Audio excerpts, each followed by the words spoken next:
Indian government has banned dozens of Chinese-owned apps. 118 apps have been banned by the Indian government of Chinese origin. India has banned 59 Chinese applications, or apps as they're called. In one move, some of the biggest digital businesses of China have lost access to one of the largest, or perhaps the largest market for internet users in the world.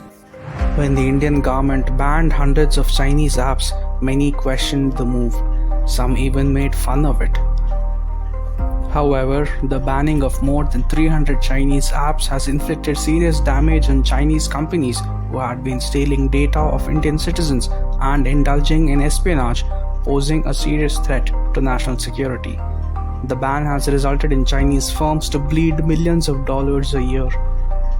But the government of India is not just banning apps to push back against errant Chinese firms. On 5th July 2022, the Enforcement Directorate launched a crackdown on Chinese company Vivo for tax evasion and channeling of thousands of crores out of India.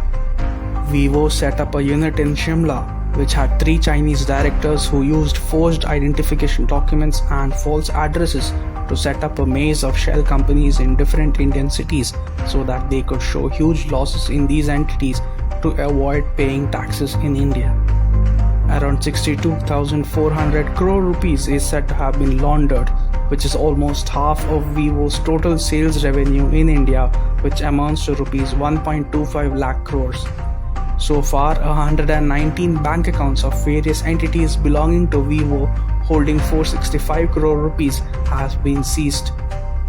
In another case, the ED seized over 5,500 crore rupees in assets from the Indian subsidiary of Chinese smartphone maker Xiaomi. The company had made illegal remittances to foreign entities and shown them as royalty payments.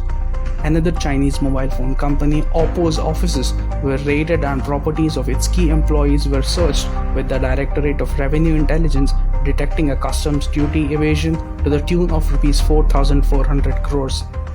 They had willfully misdeclared items of imports and wrongfully availed customs duty exemption. Similarly, Huawei has come under the lens of the Central Board of Direct Taxes for tax evasion. OnePlus, the most sought-after brand after the iPhone, has also been facing the heat from Indian government officials for forex violations. On one hand, India has been giving a befitting response to border violations by the Chinese army, and on the other hand, the Chinese companies violating Indian laws are being brought to book. Not just that, Chinese investments coming into India have also come under greater scrutiny. In 2020, prior to the Galwan Valley face-off, Chinese companies had significant stakes in companies like Swiggy, Zomato, Big Basket, Quicker, Byju's, Rapido, Ola, etc. This has reduced in the post-Galwan scenario. In April 2020, the Government of India came out with a new rule that mandated prior government approval for all FDI coming from bordering countries. As a result, only 80 of the 382 FDI proposals have been approved in 2022. This has been done to prevent Chinese infiltration and hostile takeover of Indian companies. This has irked Chinese companies, with many now shutting shop.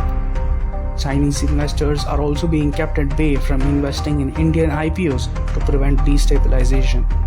At the global level, India has refused to sign the Regional Comprehensive Economic Partnership, or the RCEP, which is dominated by China and would have allowed Chinese goods to flood Indian markets. By not signing the RCEP, India has safeguarded the interests of the Indian farmers and industries. If the pandemic has taught one lesson, it is for India to be self-reliant or Atmanirbhar.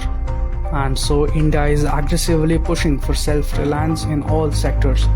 For instance, in the pharma sector, India, which was importing 70% of the active pharmaceutical ingredients from China, is today reducing the dependency by locally manufacturing them.